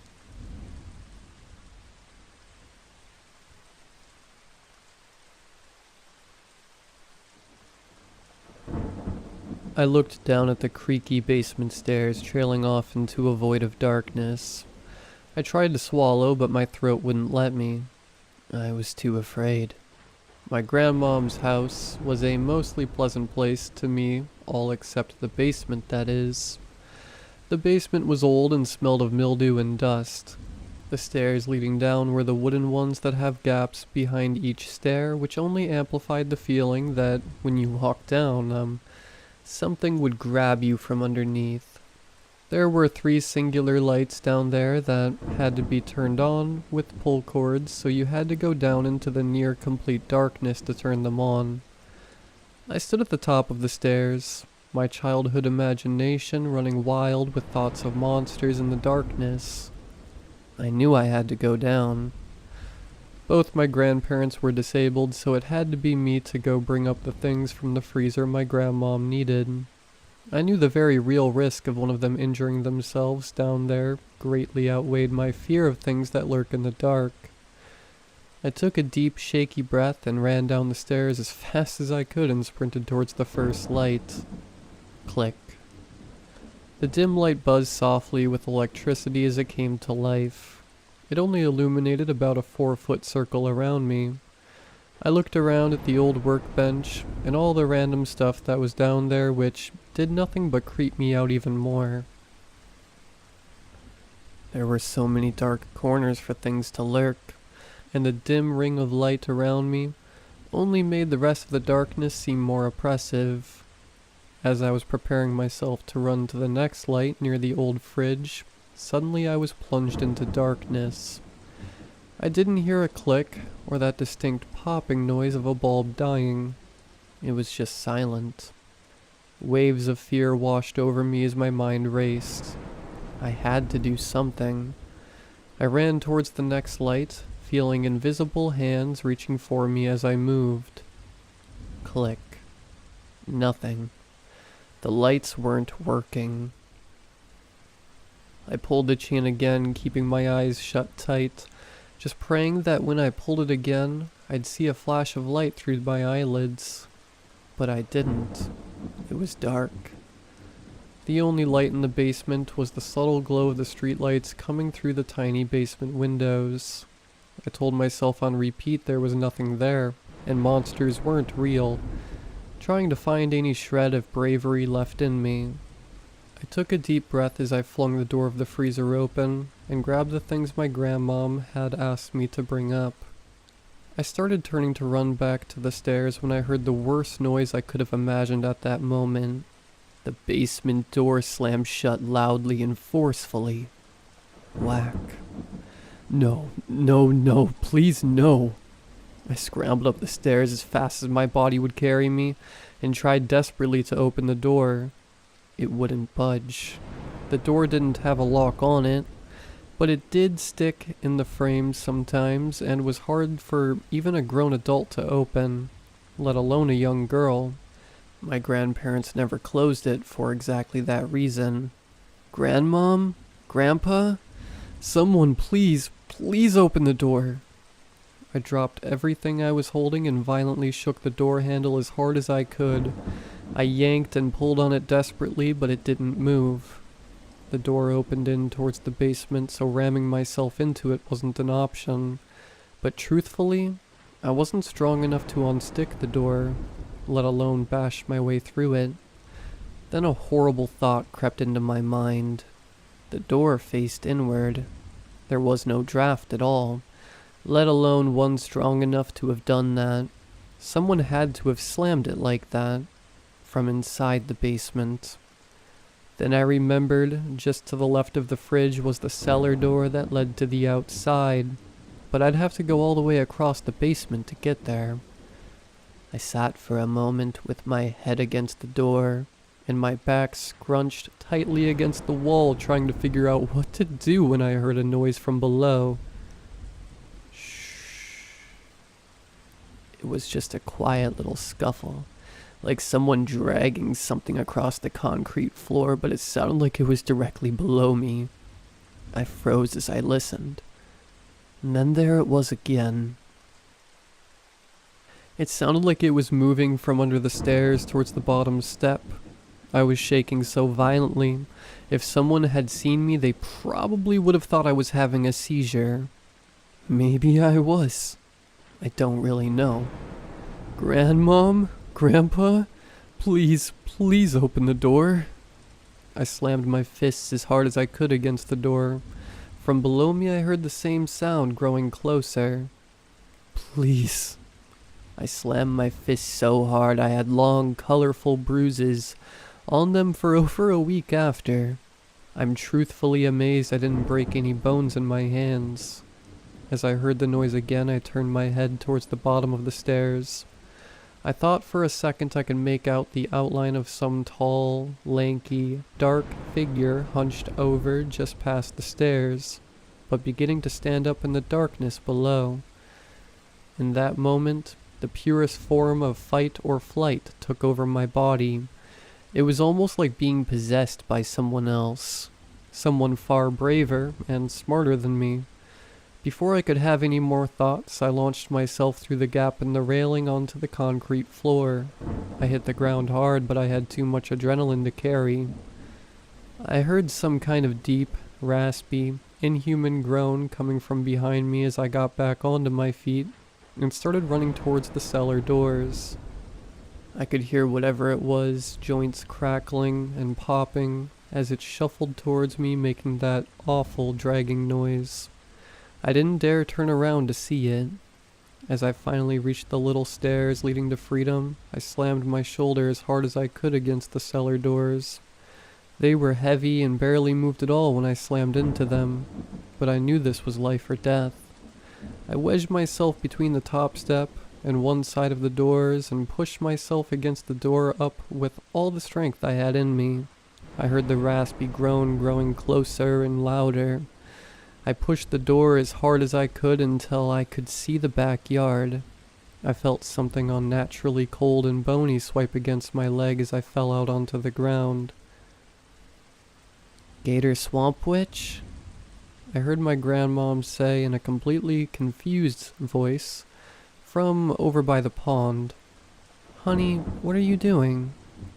The basement, the door, slammed shut.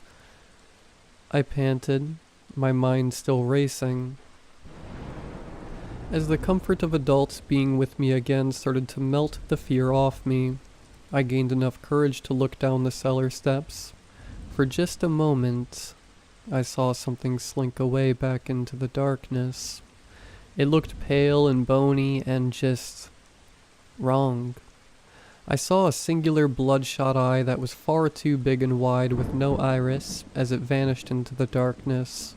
As soon as that eye connected sight with mine, the fear returned, and I slammed the door shut aggressively. "Baby, what are you doing? Are you okay?" My grandmom started to make her way over to me with a look of grave concern on her face. "What happened to you?" I looked down at myself. I was covered in dust and dirt, bleeding in a few places.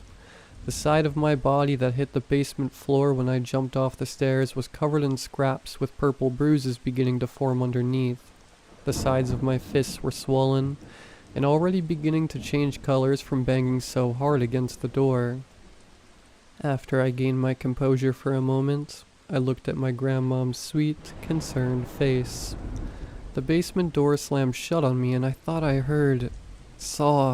thought something else was down there. I was yelling for you guys, but no one answered me. I knew as I was saying it she wasn't going to believe me that something was down there. I shook my head and covered my face in my hands. "I'm so sorry, honey. We came outside to feed the fish when you went down. Can't hear anything from out here. Not at our age, anyway." She smiled playfully but dropped her smile once she realized how shaken up I really was. "The dark can play tricks on your mind sometimes. That's probably all it was." She smiled again and rubbed her hand against my back gently. "Why don't you go inside and get yourself washed up, and we'll watch a movie when we're done out here? Maybe some ice cream?" I walked inside from the back of the house so I wouldn't have to go past the basement. As I was washing all the dirt off myself and cleaning up my scrapes, I heard the distinct pop of the basement door unsticking, followed by the slow creak of the hinges. I froze in place, listening to every possible sound. It was quiet. I peeked my head out the little window to see both of my grandparents were still outside by the pond. The bathroom was in the same hallway as basement door, so I got on the ground and looked under the crack of the door. I couldn't see much, but I could see that the basement door was wide open now, and a few of the things I had dropped sitting on the steps. I didn't see movement, and I couldn't hear the grotesque raspy groans of crackling or that thing moving. I opened the door slowly, trying not to make a sound, and stepped into the hallway. I inched closer towards the steps, keeping my eyes fixed on the black void in the basement. Nothing was there. I slid my way past the open basement door into the kitchen to grab a flashlight. I grabbed the flashlight and pointed it all around into the dark basement. Still nothing. By some miracle, none of the things I dropped fell off the stairs and were all still between the first and third steps. "It's all in your head. Grandmom is right. Nothing was there. You're okay," I told myself, keeping the flashlight fixed towards the steps. I knelt down as far back from the actual basement as I could to grab the things I dropped. Just as I was about to grab the last item, I heard a dishearteningly familiar sound.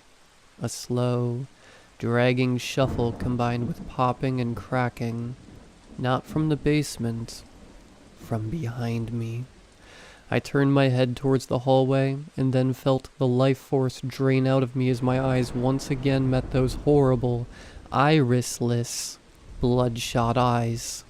Whatever it was tall and thin, covered in semi-translucent pale flesh that seemed like it was draped over the thing's skeleton. It didn't seem like it was attached in any meaningful way. Its arms and torso were both too long and skinny. So were its horrible bony fingers with black rotten nails. And its face. Its face. Two bulging bloodshot eyes that were too close together with tiny black dots in the middle. A long, thin mouth with no lips that were just parted enough to reveal what seemed to be rows of thin, yellow-orange, needle-like teeth. It seemed to have no expression on its face, but looking at it pierced through my soul with hopelessness. It looked like the result of a mad scientist trying to combine an emaciated human-alien hybrid with an anglerfish or something horrible like that. Fear once again took over. I tried to scream, but instead my mouth just hung open silently. I wanted to run, but my body betrayed me. I was paralyzed, kneeling on the floor, just staring at this thing. It slowly began to move towards me, making those horrible noises. The way it moved was unnatural. It was almost like when you're watching someone move in a strobe light, disjointed, like it was teleporting a few inches at a time more than walking with its legs, despite the noises it made as it moved.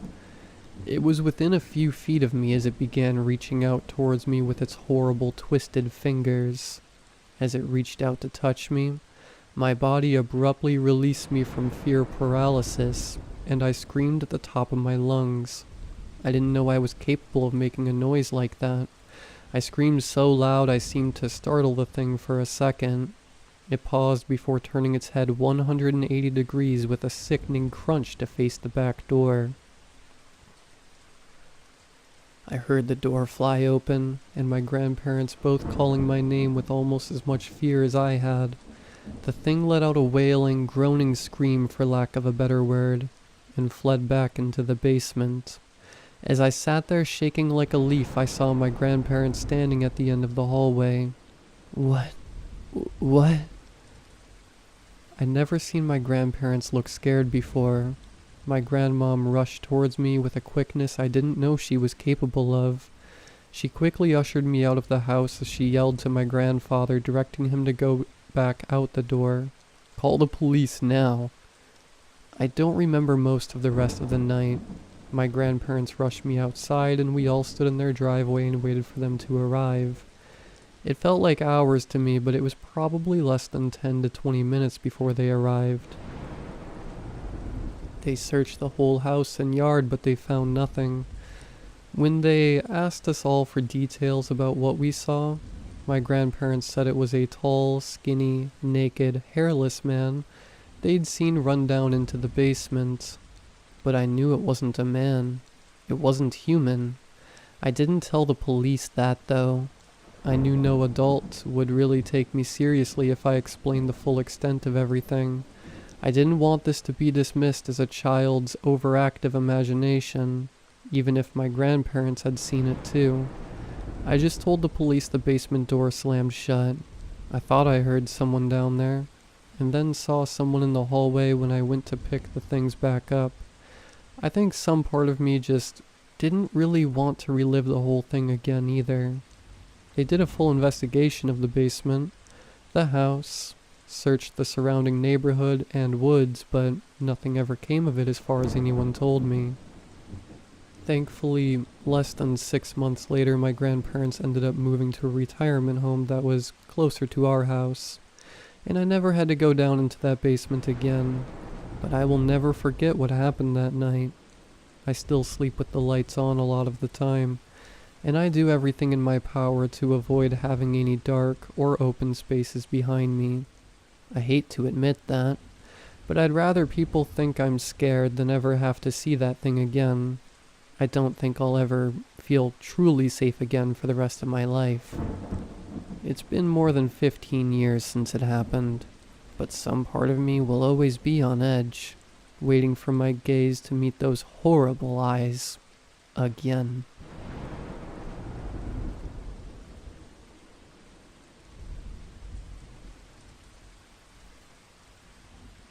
Congrats, Mr. Wooten. You're hired. Come in Monday morning and we will give you orientation, said the ecstatic voice on the phone. Thank God. My unemployment had just ran out and bills were coming due. I needed a job. It sure was difficult finding one too. You see so many nobody wants to work complaints, but hardly anyone is hiring. I laid out a first day business casual outfit, trimmed my beard, and awaited. I pulled into the parking lot the following morning to meet an enthusiastic HR rep. She led me to my supervisor, Mr. Hatch. Mr. Hatch, I want to introduce you to your newest employee, Mr. Wooten. she said as she waved me a goodbye to leave me with my new superior. "Hello, Mr. Wooten. We're so excited to have you here. Let me show you your cubicle and show you what you will be doing." He walked me to my desk area and showed me countless training videos. Basically, I would be working in the customer service department for a blue-collar company that manufactures hubs for some of the nation's largest automotive companies. Sounds great, right? If you will, kindly log into your email and read your introduction email, and come see me if you have any questions, he said as he walked off. I logged on the computer and read the email. "Hello, new employee. We here at Redacted look forward to having you as a team player in supplying hubs to our great customers. We take great pride in our product, but also in our commitment to maintaining a positive work ethic. In your work desk, there is a copy of our standards and rules. We have a very strict code of conduct, but I'm sure you will agree it is for the best. While we do understand it is difficult to remember all the rules, we encourage you to study them frequently. Make flashcards if you must. If you have any questions regarding the rules, please contact your supervisor, who will be happy to elaborate. Unfortunately, we have a strict no rehire policy. Thank you. Axel Sharp, Plant Manager." There was also a link in the email that showed me a cartoon umpire do a 3-strike count, and then a lumberjack hit a man with an axe. It was hilarious, as it was extremely pixelated like an old video game. Well, that's what's interesting. I figured I may as well thumb through the book. A lot of the rules made sense. Rule 7. We do not discuss politics in the workplace. Rule 22. While it is okay to talk sports, the conversation must end before arguments arise. Rule 31. No personal cell phone use while not on break. And then some of them were odd. Rule 45. Keep an extra change of clothes in your locker should you have a spill. Rule 1. Always keep a smile on your face. This helps keep the rest of the rules easier and boosts everyone's mood. Strange, I thought. I did consult with my supervisor, and he assured me that the rules are a lot, but they are for the betterment of the company. That accidents do happen, and rules do get broke. After 2 strikes, a consultation with the plant manager happens. 3 is a termination. Strikes came off after a year of incident, which I thought was harsh. He also reminded me to fix my shirt as it was becoming untucked. The following weeks were going okay. I was getting a hang of the job. The pay was decent and I had made a couple commissions. We were called for a mandatory plant meeting. In walked the plant manager. Mr. Sharp was a very tall and stout man. He is built like a tank and had some python-like arms. He was wearing a red flannel tucked into his khakis. "Well, thank you for coming in, crew. As many of you know, we always have a meeting regarding employees getting terminated. However, there is a new employee. Will you say hello to the family, Mr. Wooten?" He winked. I gave a generous smile and waved to the room. "Thank you, Mr. Wooten. Now, we are going to bring in Mr. Butler into the room and refresh everyone on our rule policy. Bring him in, Mr. Inning." A short man wearing a Dodgers hat. Hats were okay on Fridays. Brought in a man duct taped to a chair. The man was bleeding and bruised and sniffling. I recognized him. That was Mr. Jinx. He was one of the blue-collar guys that ran the CNC equipment. On August 4th, Mr. Jinx microwaved salmon in the break room, breaking Rule 17. The crowd booed. On October 19th, he was 1 minute late clocking in. Need I remind everyone? Please give yourself extra time to get here. Our attendance policy doesn't allow tardiness. Rule 2, and finally, he jammed his finger today while operating equipment and used a swear word, breaking Rule 11. You guys know what we do. Axe 'em, my coworkers yelled in unison. I sat there nervously as I felt a pit in my stomach. Inning handed Sharp an axe, and with one swift motion, Mr. Jinx's head was rolling towards me. I screamed and began to faint, hearing Mr. Inning yell, "Wooten, strike one." I awoke in the nurse's office with a cold towel on my head and a ginger ale in my hand. "Welcome back," I heard from Mr. Hatch. "Thought we lost you there a second." "I need to go home," I said as I tried to stand up. "I wouldn't do that if I were you, Wooten," he said coy-like. "You wouldn't want to get 2 strikes on the same day. You already got one from Rule 18, making a disturbance. Here, let me help you up. Go change your clothes and get back to your station." I worked the rest of the day and looked through the book again. Rule 100, no quitting. Rule 87, no whistleblowing to outside sources. Rule 49, no coming to work sick. You get 1 sick day after a year. Rule 99, no unionizing.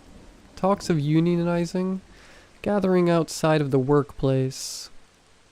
Rule 27, mandatory overtime is a termination automatically if missed. The next few months I was doing okay. I went to several more axings. I even cheered with my coworkers. I reminded people to smile and clean their appearance. But then one day, I got strike 2 for taking too long of a bathroom break. Rule 61. I was brought into a meeting room with Sharp, Inning, and Hatch. "Mr. Wooten, we're here to discuss your disciplinary actions. As you are aware, we have a rule book for a reason. You've broken 2 rules and you've still got 7 months until the first one comes off. I don't want to remind you, but you've seen the meetings. You've seen the axings. Good help is hard to come by, and we can't keep employees because you guys think you can do what you want." "Mr. Sharp, if I may," I tried to ask. He waved his finger. "You need to understand how serious our rules are, but I will let you explain. Why were you in the bathroom for 3 additional minutes?" "I'm not sick, but my stomach is upset. You see, I had this turkey sandwich, and it didn't agree with me. I'm so embarrassed, and I'm sorry." Mr. Inning piped up. "Maybe you could fast rather than eat on company time. That would be a true team player, and it would save you from getting tummy aches." "Excellent idea, Mr. Inning," said Sharp. "Now Hatch is going to discipline you here. Will you remove your shirt, please?"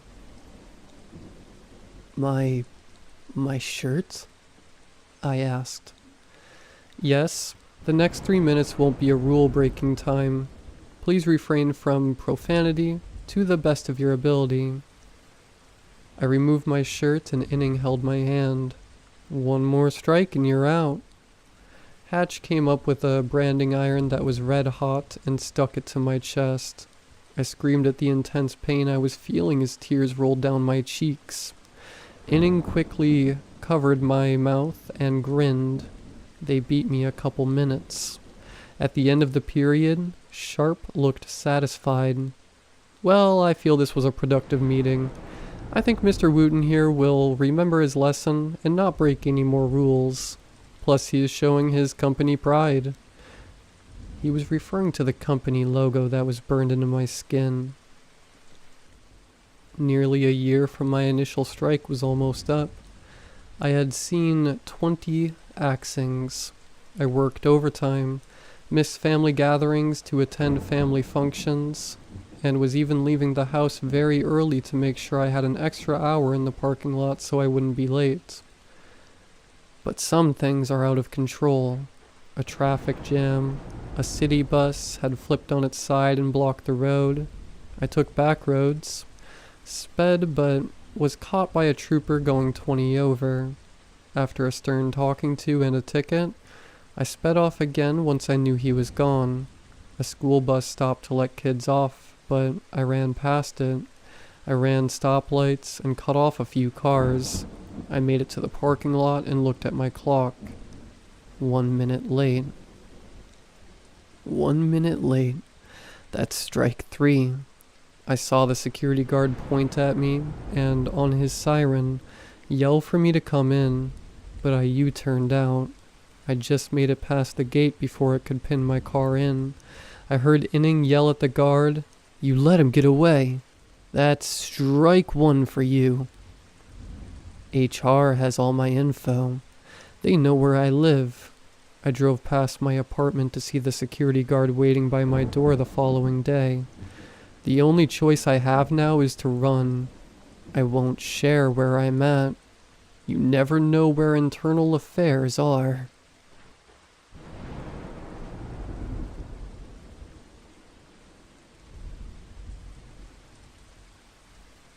It started with an accident. A tiny one. My heel striking the curb at just the wrong angle, twisting the bones till they popped. The doctors wrote it off as a minor strain, sent me home with a pat on the back and a script for painkillers. It was my brother, a math major, who pointed out the coincidence. So it happened at the intersection of 1st and 28th Street, on the 128th day of the year. Freaky. He waggled his eyebrows at me. What time did it happen? I'd taken a late lunch, worked a bit in the cafe before heading back to the office, gotten back shortly before 1:30 p.m. His eyebrows flattened. Seriously? Weird. I didn't think it was weird. I would have forgotten about the incident completely if it hadn't been for what happened 2 months later. I'd only lost my focus for a second. Normally not an issue, unless you're behind the wheel on the interstate with a four-wheeler pummeling in your direction. I'd wrenched the wheel, narrowly avoiding a head-on collision. I veered over to the shoulder and waited for the smell of burnt rubber to leave my nostrils. When I chanced to look at the dashboard clock, it read 1:28 p.m. I twisted around just in time to see the four-wheeler disappearing around a bend in the highway. Its license plate? FYU 128. That night, I made a list. Accidents, mistakes, plain bad luck. The time I sublexed my patella on the soccer field in 3rd grade, or got trapped on a roller coaster for 6 hours following a park-wide power outage. The time I learned I qualified for a full-ride university scholarship the day before the paperwork was due. The little things. Misplaced valuables, cracked iPhones, unpleasant surprises on tax day. Didn't need much. They might have happened on 128, or in the 128th house on the street. The only college class I had to retake held its final exam in classroom 128. Which might explain how I failed a test I'd spent 6 weeks studying for. The bigger ones, bad breakups, terminal medical diagnosis, deaths in the family, seemed to need a confluence of symmetries, date aligning with time or address or coordinates. The greater the influence, the worse the outcomes seemed to be. My friends always joked that I was unlucky, a lightning rod for misfortune, but it wasn't that at all. I was being targeted. I rang up my brother. He might as well have been sitting across from me for how clearly I could read his expression of concern. Targeted? By who? Do you remember the day Dad died? It took him a second to process the emotional whiplash. Yeah, but what? It was January 28th. I called the hospital. Guess what room number he was in? Aaron. I surged on, determined to get my story out before he had me committed. I'm just saying, you hear some numbers are more common in the universe than others. Some weird quirk of nature that nobody really understands. Or people see the same number over and over and claim it has some spiritual significance, like angel numbers, or the Fibonacci sequence, or Benford's Law, or schizophrenia, he suggested. Shut up.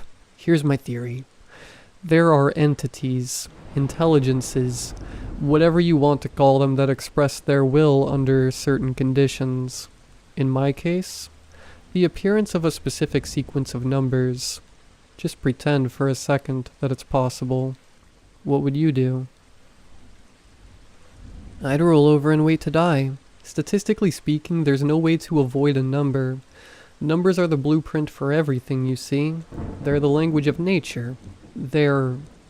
He stopped himself, realizing too late that he'd allowed himself to get swept up in the intellectual exercise. He cleared his throat. But this isn't about reality. This is about your perception of it. What do you mean?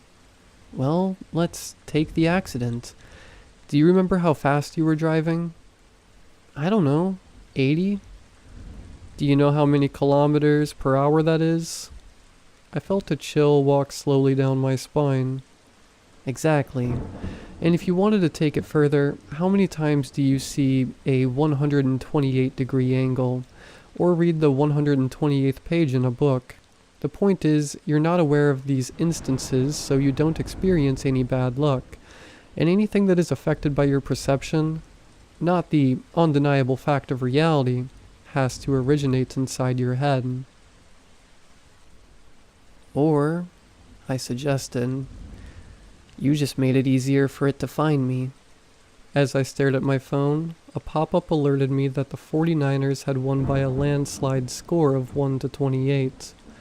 My weather app notified me that it was raining again, coming up on 1.28 inches of rain. I had a missed robocall. 128-555-3647. I was still staring at the screen when lightning split the sky in two. A freak accident. That's what the news outlets called it. Vox did an article about it. You might still be able to find it floating around the internet somewhere. They called me the girl who lived through lightning, but that's not really true. The lightning didn't hit me. It hit the roof, cracking the house open like an egg and spilling singed shingles all over the front lawn. I knew I couldn't stop coincidence.